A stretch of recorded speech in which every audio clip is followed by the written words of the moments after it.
Hey there, everybody. I am so excited today.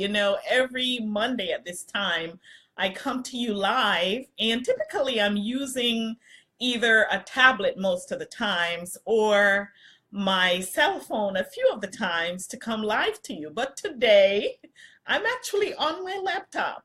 And I knew Facebook Live had come together for the desktop laptop scenario, but for some reason I couldn't get it to work. So it is actually working today, and I trust that it is recording. Now, the buttons are a little different. I don't know where things are. I don't know where people are going to show up. I'm scrolling down here and I can't see whether anyone is joining me live, but I can see the countdown window. So this is really exciting. And I know those two little bars that normally show up at the side of the video will probably not be there now. Let's see how this works out. So today, my conversation is about curing your procrastination. And once again, this is Dr. Gwen from the Dr. Gwen International Inc. and host of the iTunes show, The Dr. Gwen Show. Now, we have talked over the last 2 weeks about procrastination and what actually that you can do to help yourself break out of that procrastination bubble. And there are a lot of things we talk about. I'm going to encourage you to go back and to review those videos that were dealing with that scenario. And last week, we started to talk about you redefining who you are, like driving a stake in the ground and creating a new identity. You have to create an identity for who you want to be. And then we also talked about steps to take along the way that's going to help you to break free of the procrastination bubble. Now, today, I want to talk with you about curing that procrastination. I did indicate last week that setting up an alternate plan for when you know you're going to be interrupted is a wonderful way to handle it. It's a great way to deal with it. Today, we're going to continue along that trend. So once you have set up an alternate plan for whatever you're doing, what are some other things that you can do? And one of the things that I encourage you to do is, as we said, set your time and your dates, commit to following them, placing them in your device. And when I say your device, your system, that is your system that's going to alert you when that event comes due. Because here's the truth of the matter. We are busy people. You're busy. And if you leave everything up to memory, chances are you're going to forget some. Maybe your memory may be better than mine is, but I know if I were to leave everything up to memory, I'm certainly not going to remember to take on whatever that is. So I have everything that I'm doing set up in a calendar. And inside of that calendar, I have an alarm system. I set my system to alarm at certain times. So I know a warning alarm when it's becoming available and an alarm when it is time. And that keeps me on schedule. It keeps me being true to my word. It keeps me carrying out my appointments on time. Now, there have been, truthfully, sometimes when that alarm didn't go off and I didn't receive notification and I missed the event. And there are times when the alarm doesn't go off and something cues me in and I check it just in the nick of time. I don't like those uncertainties. So now what I do is I make sure that I walk with my phone if I'm walking away from my desk and something may attract my attention while I'm walking away from my office. If I don't have my phone with me and that alarm goes off and I stay out maybe a bit longer, that is all gambling with the time. So I set that alarm, walk with my phone, and my phone alerts me. Now, it is so freeing because you may be thinking and you may be one looking at this scenario and going, how horrible that is. I mean, I can't imagine being tethered to a system like that. I can tell you it is the complete opposite. It frees your mind so much because you don't have the burden of trying to remember what is next. That is the first thing. And then secondly, you don't have the burden and the fear of missing something. So you just look and you know what's next. It's a great time saver, because I have tried the alternative where I have not scheduled my time. And so when the next thing comes around, I spend 30, 40 minutes, maybe an hour or more trying to think about what is the next thing that I need to take on. And that, of course, is procrastinating. So how do you cure your procrastination beyond the point of identifying who you want yourself to show up as? How do you begin to do that? Well, you've got to stay consistent with that system that you have designed. We talked about getting support, getting accountability, learning new skills, because those are all things in reality that will stop you from doing what you need to do. And we talk about building a habit. The one thing that I find that a lot of people do is they take on more than they can handle. It is a situation where they bite off more than they can chew. So now they feel, okay, I've got a calendar system and I'm going to flood that calendar with a lot of things. Okay, I'm going to set a goal this week, and my goal is going to be, I'm going to make $50,000 this week. Now that's not impossible at all. It's not. Okay. However, what you want to do is to set a goal that you know you can handle to start. Why is that? I always encourage people to set lofty, big goals. Don't be persuaded by the tiny little goals, because those are not growing you. Set lofty goals, and initially, when you're curing your procrastination, you have to set those goals that are manageable, because you are already in a mental deficit in terms of the habit you built with your procrastination.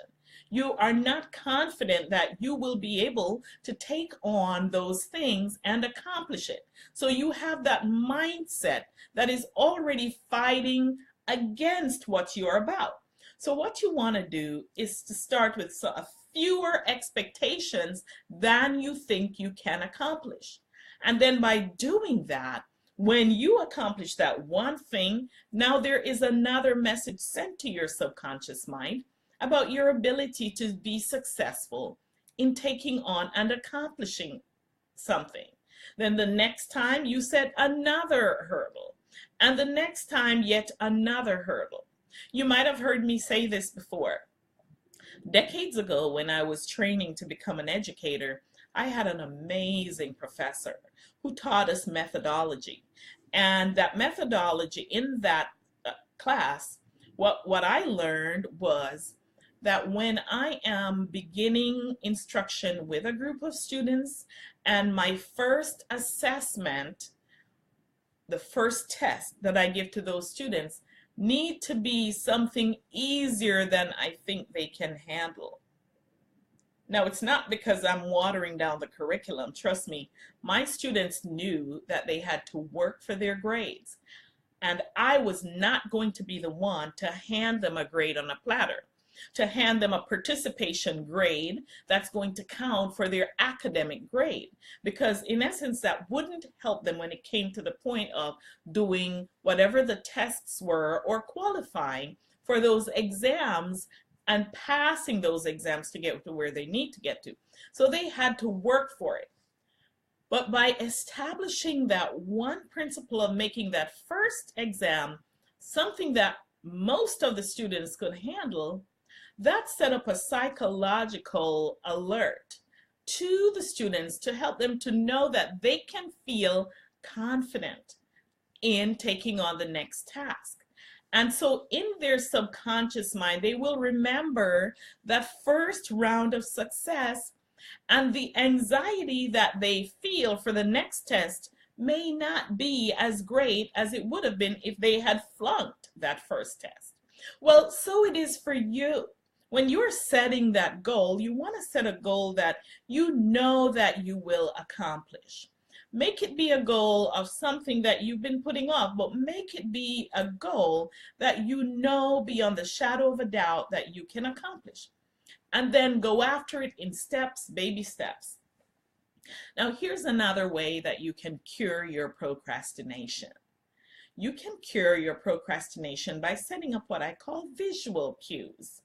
And what I mean by that is there were, in about 7 years ago, I joined a network marketing company. And at the top of this company was a woman who had reached next to the highest level. And she used to tell us about how she went about working her business so that she became that successful. And she said she carried around 10 pennies with her, 10, every day in one pocket. And her goal was to speak to 10 people every day. And so in her pocket, as she had the 10 pennies, each time she spoke to one person, she would transfer 1 penny to the other pocket. And then she said this, that some nights when she was heading home, she still had some pennies left. And she thought about, who could I call at this hour of the night to be able to finish my pennies from one pocket to the other? And sometimes she called those telemarketers, those people who had those night calls. This was years ago. I don't know if they have them now, but she would call them and strike up a conversation with them so that she had an opportunity to transfer her penny from one pocket to the other. Now, how does this apply to you? Maybe you can set up a jar on your desk, and maybe in that jar you can have 10 pennies, 10 paper clips, 10 tiny rocks, 10 of something, 5 of something, however many goals that you have set for yourself to achieve in that one day. And as you achieve that goal, take that penny, that paper clip, that rock, transfer it to another jar. Those visual cues can be very powerful because it gives you a sense of accomplishment. You can actually see the items reducing on one end and increasing on the other, and that may serve as a powerful source of external motivation for you. So that's one way that you can overcome your procrastination, by setting up those visual cues to help you. Now, there are a lot of people who find that Facebook, social media is a very distracting thing. And if you find that you are one of those people who find yourself distracted by the social media events, then you probably don't want to go there. Don't go there during a certain time. If your job is social media, that may be a little bit more challenging for you. However, there are a couple tips that I have for you to help you to handle that. If it is your job, then what you can do is when you see a cute little video, most of the times when we click to watch it, we know that it won't be available next time we come back because our feed is growing so quickly that you'd have to search through probably thousands of different posts to get to that one post. So you can save the video. Right where you click to edit, there is a drop-down article or menu that you can click and say save for later.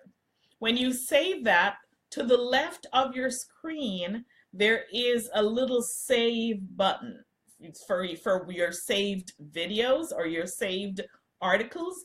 If you click on that to the left, you will be able to find everything you saved so you can go back and look at it later. So set up a break time for yourself. We talked about the ultradian rhythm. On the break, maybe that's a time when you can go back and view that video once you have completed one task and you're moving on to the next. Now, if social media is not your job, then going onto social media may be a distracting thing for you. And so what I recommend is to use a couple software to help you to stay focused. And that's exactly what one of them is, stay focused. And that is a Chrome browser plugin that you can put on the Chrome browser. It only works in Chrome. And you are allowed to go in and block websites. So you can say, I don't want to be on this site for more than 1 hour a day, or block it between a certain period of time.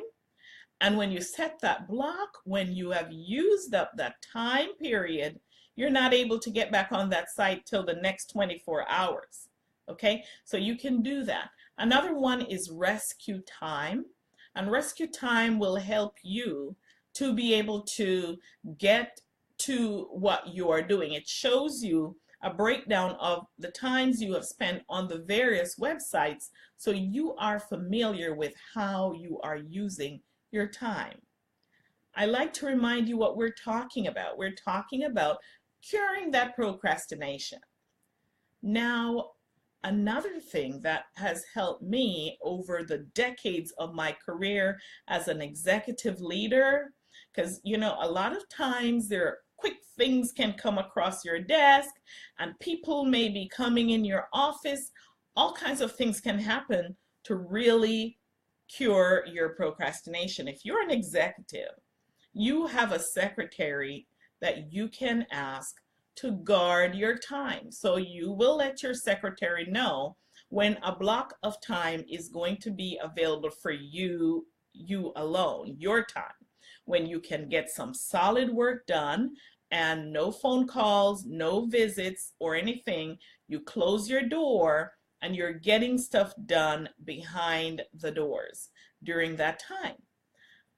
Then this thing that I learned, as I said decades ago, is if you have a quick activity coming across your desk, maybe it's something that's just going to take a few minutes, maybe even 30 minutes.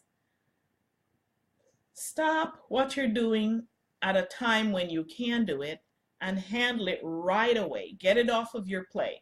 Just move it. If it's 5-10 minutes, just move it. Otherwise, what you're going to find is you're going to start building up such a massive to-do list that you're going to continuously feel overwhelmed. And if you take 10, 15, 20, even 30 minutes out of an activity, it may not impact you as significantly as long as you don't do it repeatedly over several days or over the period of the day. Okay, so you best know when it is okay for you to take that break and to make that difference with what you're actually working on. Now, that one tip that I've shared with you has really caused me to be like a massive achiever. You know, when I remembered when I was a school leader and my supervisor, there were 3 or 4 of us on the same level. My supervisor would actually, I would find myself being tasked with a lot of the bigger things and a lot more things because I was able to get more done. Now, I wasn't happy about that. Truthfully, I did enjoy my job. You know, somehow it kind of helped me to feel a sense of responsibility. But there were times when I saw the other leaders out there shooting the breeze, having a conversation and laughing and playing, and I wasn't able to do that much because I had a lot of tasks on my plate. So that didn't make me happy. But in any event, you can handle the load you have on your plate from day to day by just taking that one tip and dealing with it. Now, I want to share with you a story, and then I'm going to wrap it up. And this story is about Victor Hugo. You might know him, the author of The Hunchback of Notre Dame. Now, he had a book that he was writing, and his publisher was very frustrated with him because they had had numerous conversations about missed deadlines on this book. And so they gave him an ultimatum. And from the point that Victor had this ultimatum was 1 year till the book was due. And that June, I believe it was 1836, June had come, and Victor had not written one single line in that book.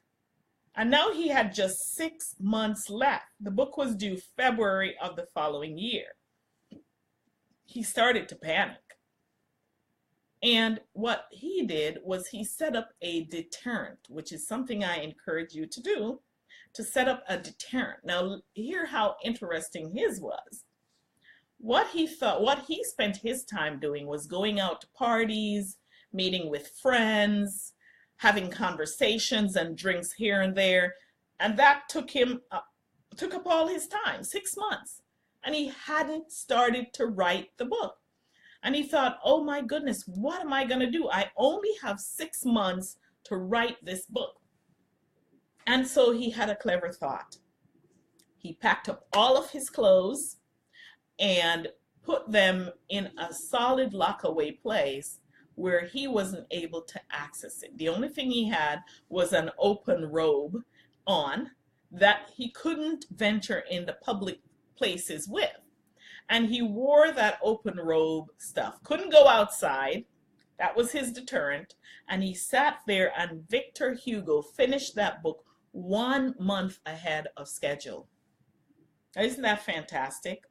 Because listen, when you have your procrastination beating down on you, it is stressful when that deadline is approaching, is it not?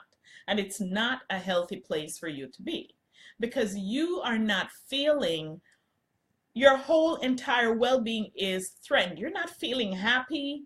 You're not feeling relaxed. You're not feeling at ease because you are worried about missing that deadline now because your time is crunched. Now, what deterrent can you set up for yourself? Maybe those social media blocks that I said would be a good idea for you. Maybe you could take something away. Maybe you could give $500 to someone and say, hey, you know what? I have this goal that I want to achieve by this timeline. If I don't achieve it, you can keep that $500. Make it something that's a big stake for you. Because if you don't care about that $500, it's not a deterrent enough. Make it something that is big for you. Maybe $50,000. Whatever it is. Make it something that you really don't want to lose. And put that at stake so that you can take on the goals that you know that you are meant to do, so that you can overcome your procrastination, so that you can begin to feel enlightened, so that you can begin to feel lighter, so you can begin to feel fulfilled, so you can bring you to the world. Because I'm going to leave you with this last thing here about curing your procrastination, and that is this. Every single one of you, you included, you are here for a purpose. That purpose is not something that's going to handicap you. It's not something that's going to set you back in your life, and it's not something that's going to cause you unhappiness. In fact, it's quite the reverse. When you are living on purpose, you are happy, you are fulfilled, you are confident, you are feeling on top of the world. Your whole life takes on new meaning and new lust. You have a new lust for life when you're living your passion. And if you are in procrastination mode, I can tell you you're probably not at that place right now. So what are you going to do? I want to leave you with this free offer. I am currently offering a special get it done, get results free coaching session that I know will be limited. And I will put at the top of this video the link so that you can access it. And this video will be on my blog, so you'll be able to access it as well. And during this free session, we'll create a crystal clear vision so that you know what you want. You will know what it's going to take for you to get it. And then we're going to also uncover some of those hurdles that may be sabotaging your ability to get the results you want, or just maybe stopping the results you're getting right now. And when you leave that session, you will be re-energized, re-inspired, and you will have a new vim to get up and to take on those things that you have been putting on in your life. But as I said, I'm not going to guarantee that a session will be available for you. You can click it and schedule it if there is schedule available. And if it's not, then it means that I am overbooked on it. And I will add you to a wait list and get to you when the schedule has cleared again. So I'm going to leave you with that offer. And my friends, next week we'll be moving on to another topic that will be empowering for you. And today I want to leave you just knowing that you have the ability to cure your procrastination. You don't have to be a victim of procrastination anymore, and you don't have to be stopped by it. So once again, this is Dr. Gwen. Thank you so much for joining me, and I will see you next time. Bye.